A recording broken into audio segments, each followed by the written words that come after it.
we're on kind of a mean streak right now with Ren. So now we got a Ren and Chris Webby collaboration with Down the Road.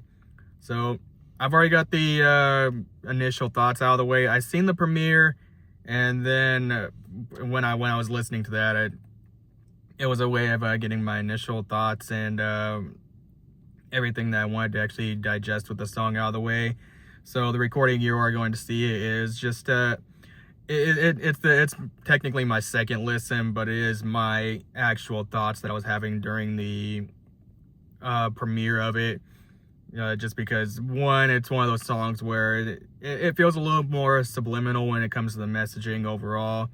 But either way, it's still amazing. Really loved it. But I'm going to let the video speak for itself. So let's get to that. I took my possession. Down the road. Opening right there. That I own. Down the road. Set out at nighttime. Down the road. Down the road. Down the road. And with God is my witness. Down the road. There stood a man. Down the road. Dressed in the shadows. Down the road. With blood on his face. Down the road. There was something so familiar about him. A certain kind of aura pouring all around him. Looking fresh to death, his suit, it was astounding.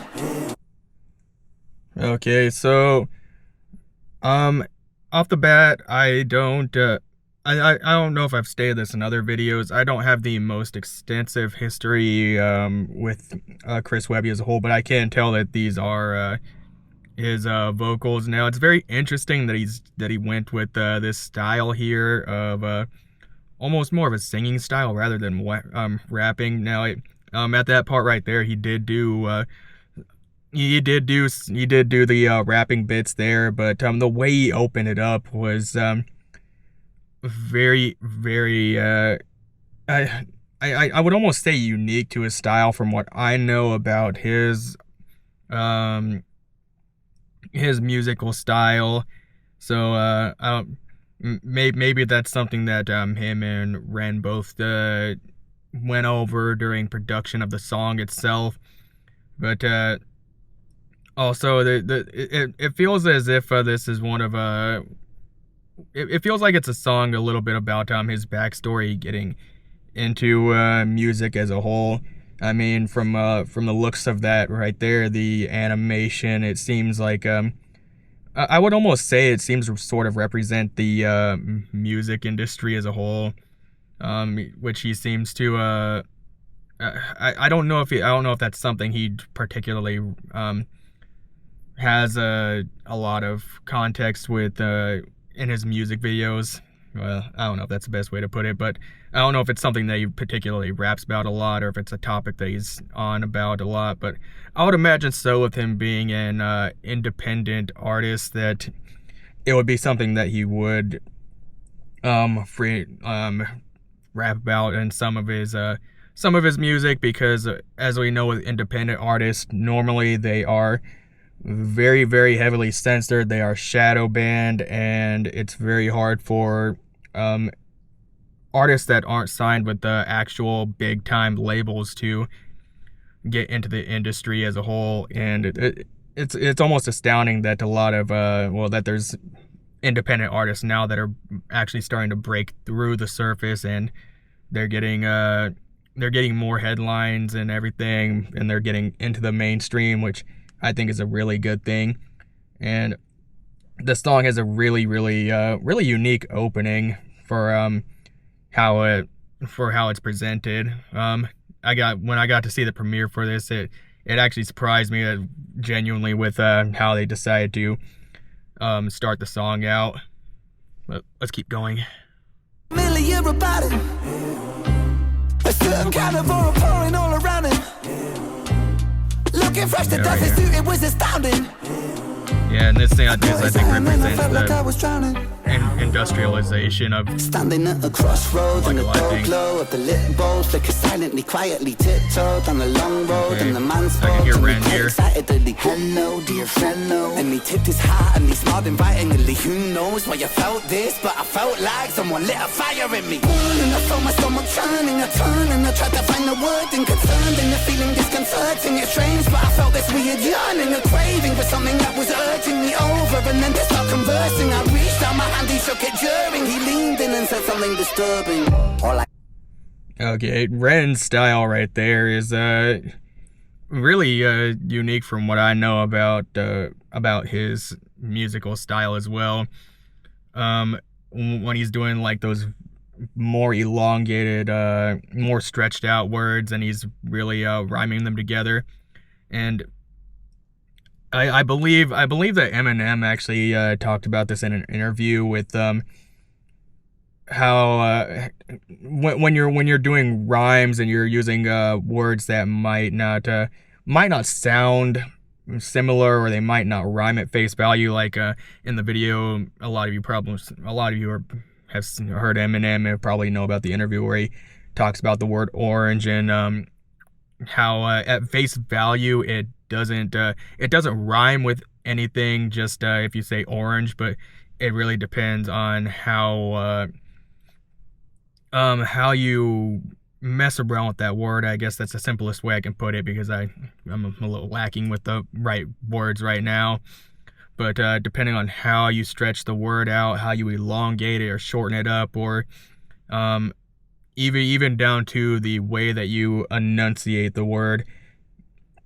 So you could probably take that same word and either break it apart into two chunks, and then so that way, instead of having just one singular word, you would pretty much have a singular word, but now it's I guess the best way to put it is it's stretched out into two syllables pretty much, or you put it into a longer syllable, I guess, and then you could instead rhyme it with something else, or instead of rhyming it with a singular individual word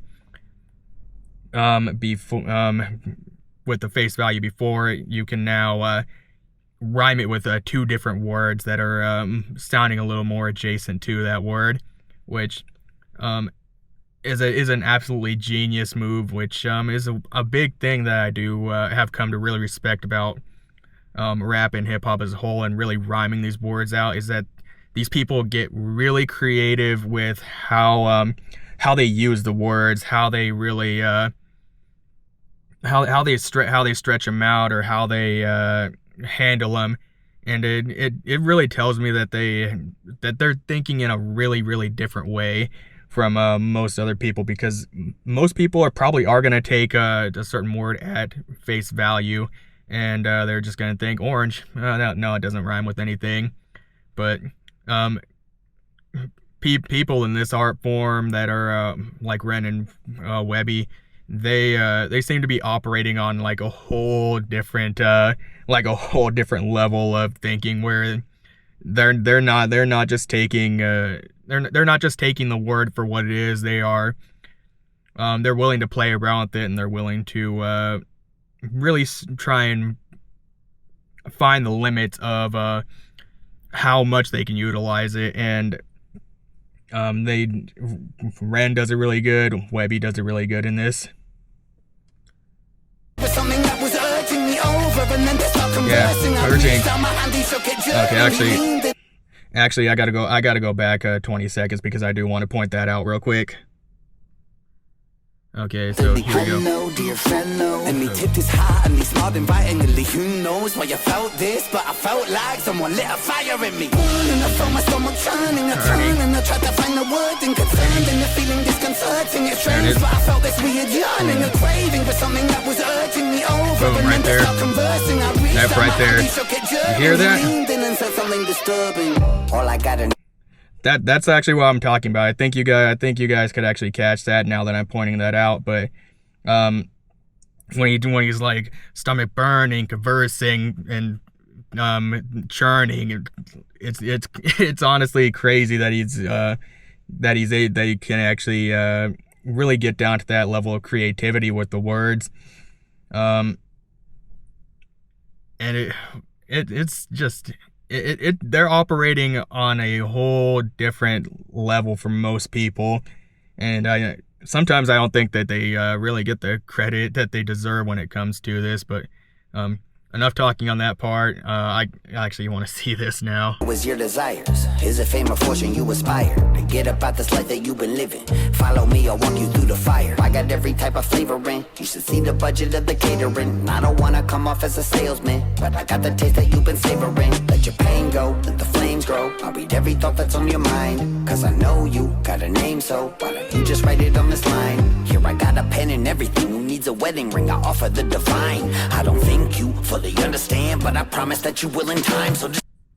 Okay, and then this part I think is actually really referencing, again, it could be the music industry as a whole, or it could be a lot of just corporations in general, because that is a very, very, very common thing, especially when you start getting into like these higher deals and stuff, of signing contracts. And I think some of this is a little tongue-in-cheek and a little more subliminal with how they are presenting it when it comes to signing with labels, and pretty much to what I would perceive as selling your soul, honestly, because once you sign with some of these people, you're probably locked into them, or you're you're gonna be limited in what you can say, which that's definitely not the style of what Ren and Webby really do, because they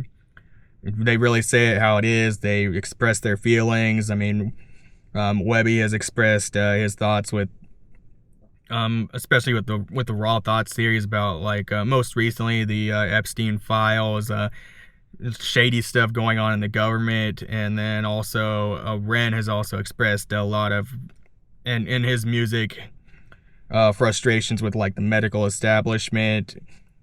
Also, some of his more behind the scenes drama when it comes to with like back end stuff on his music, particularly referencing Sick Boy. So just coming fresh off of a lot of those songs there, so I still remember quite a bit of that. But they really channel it well in this. And these two together, they're a whole nother beast. I just kind of wonder why a lot more why they haven't collaborated more in the past, I guess.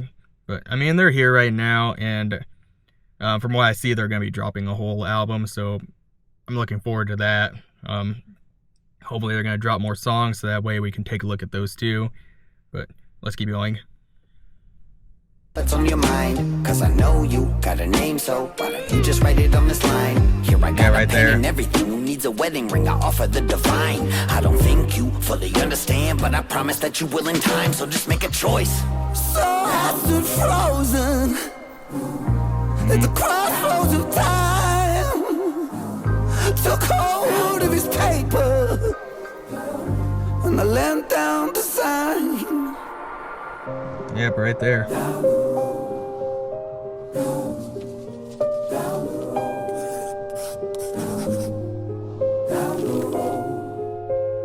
The pen in the background is also really good. Well, like the signature signing. I still remember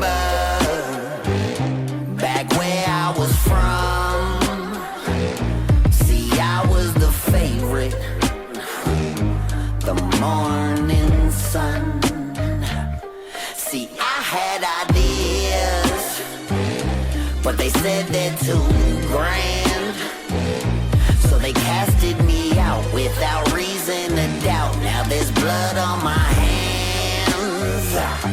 See, Okay, and then that part right there is also another thing that I did want to point out when I was looking at the premiere, is the idea that that a lot of these artists, they can have they can have like these ideas, or they have these goals with their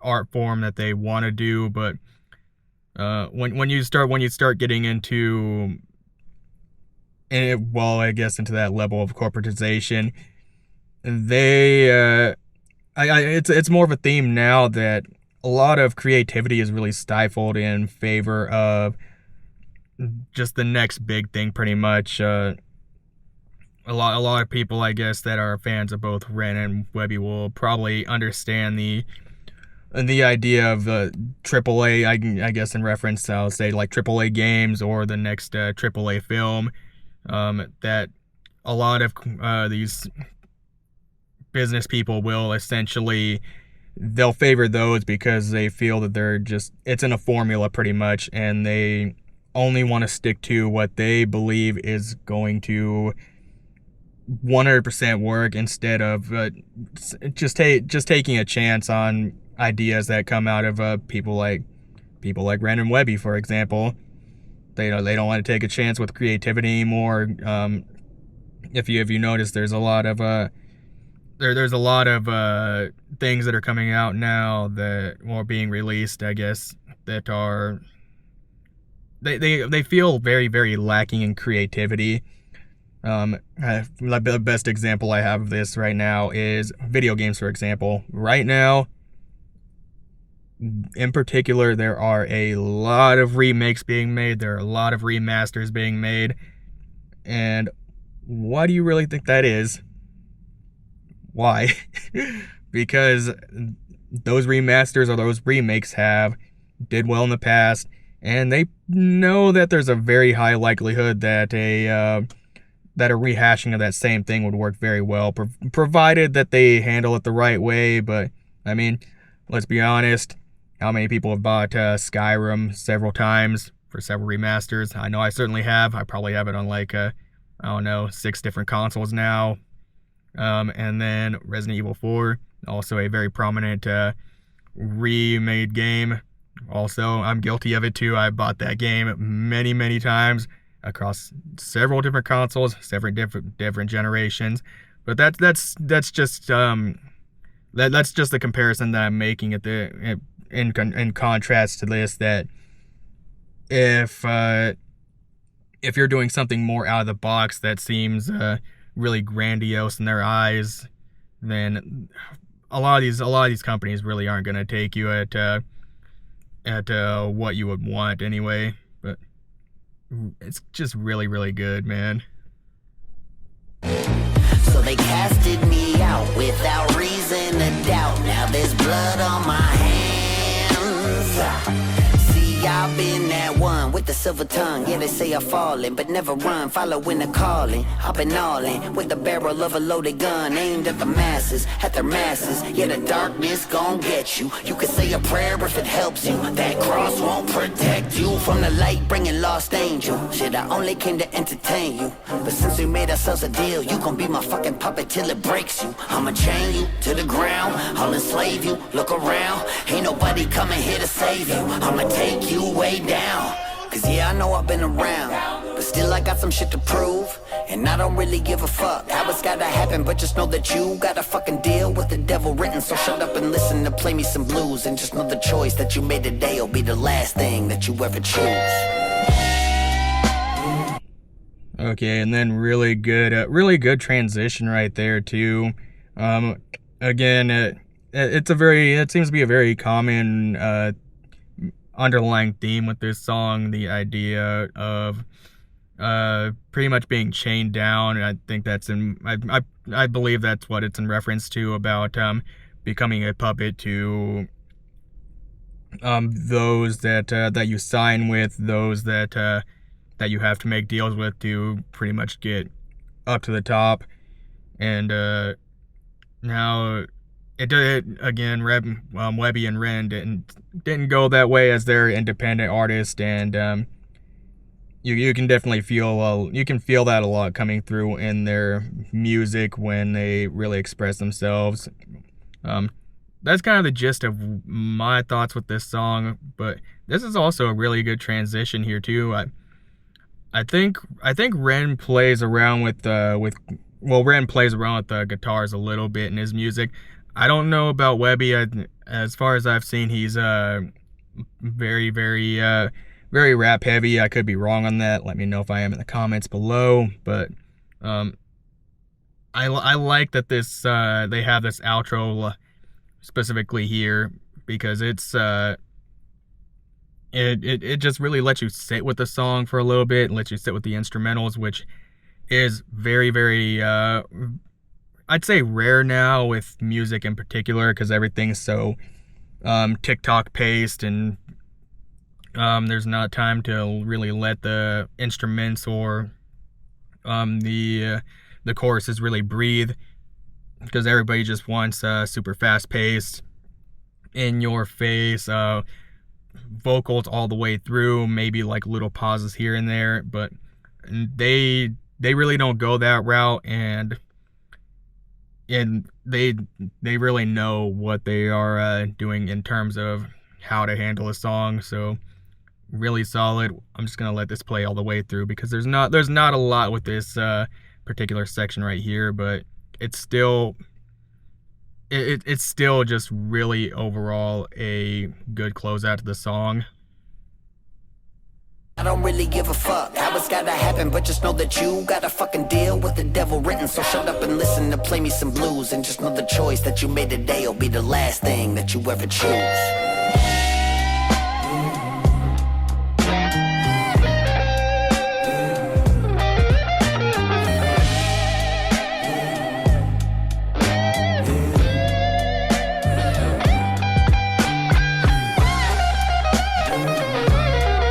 Really cool animation too.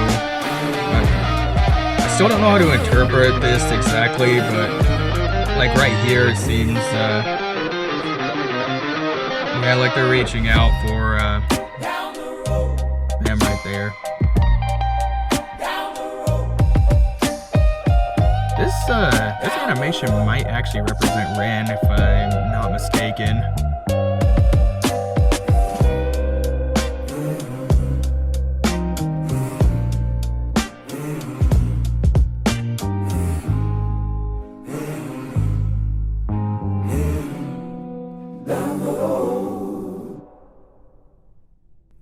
Okay, really amazing song. I just can't get over that. I got to see that once with the premiere. I'm still deciding if I want to include it in this video, because I didn't really do a whole lot with that. But either way, if it's there, then I'll probably have like a time cut. But they really did good with this one. The opening was really fantastic with how Webby opened it up with the singing portions of his song, and then he really went crazy with transferring into the rapping bits, and then how they went back and forth on how they handled their verses. It did feel pretty unique to each of them as well. Me not being super extensively all-knowing with their history as of right now, I'll be looking at more of their work to see, but yeah, as always, they seem to really bring out a lot of what they're feeling inside and their overall thoughts, and they don't censor it. They don't really beat around the bush. This one, it does feel it feels a little more subliminal, and with how they're expressing the message in the song, but overall it still feels easy to understand and very clear, and that's saying something, because me myself, I'm not the best when it comes to a very subliminal messaging in music, and expressing how people express things poetically. It's just it is what it is when it comes to that. But either way, it was an awesome song. I really loved it. It's really, honestly, I put it up there as like a masterclass work overall. But either way, I'm gonna call it right here. I'm gonna let you guys decide. Let me know what you thought in the comments below, because I thought it was just absolutely amazing. If you're new here, also hit the subscribe button for more content like this, and I'll see you in the next one.